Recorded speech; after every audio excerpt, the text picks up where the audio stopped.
ආයිබෝවන් හැමෝටම ලැබුවා වූ සිංහල හින්දු අලුත් අවුරුද්ද ඔයාලා හැමෝටම සාමය සතුට පිරි සුබම සුබ අලුත් අවුරුද්දක් වේවා.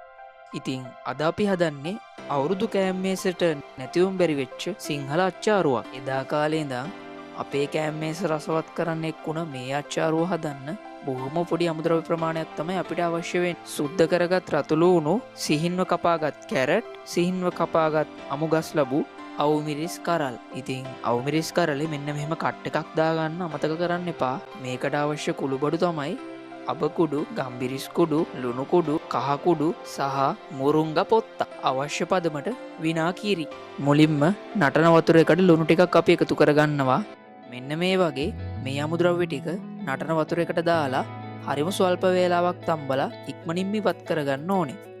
අනිවාර්යයෙන්ම මේ දේවල් ටික තත්පර 10ත් 20ත් අතර ප්‍රමාණයක් නටන වතුර එකේ තියලා ඉක්මනින්ම ඉවත් කරගන්න. ඕනට වඩා මේක තම්බන්න හදන්න එපා. දැන් අපි කුළුබරු ටික පිළිවෙලින් එකතු කරගමු. මගේ ක්‍රමයට අනුව මම මේකට සීනි ටිකකුත් එකතු කරගන්න. අවසාන වශයෙන් අවශ්‍ය පදමට විනාගිරි ටික එකතු කරලා හොඳින් කලවම් කරගන්න. ඊට පස්සේ අපි තම්බාගත් සියල්ලම මේ මිශ්‍රණයට දාලා හොඳින් කලවම් කරගන්න. මේ අච්චාරුව මැටි භාජනයකට දාලා මාසයක් වුණත් අපිට කල් තබා ගන්න පුළුවන්. ඉතින් මේ ලේසියෙන්ම හදාගන්න පුළුවන් අච්චාරුව ඔයගලන්ගේ අවුරුදු කෑම්මේසෙට එකතු කරගෙන ඔයගලන්ගේ අවුරුදු කෑම්මේසේ තවත් රසවත් කරගනී කියලා මම බලාපොරොත්තු වෙනවා.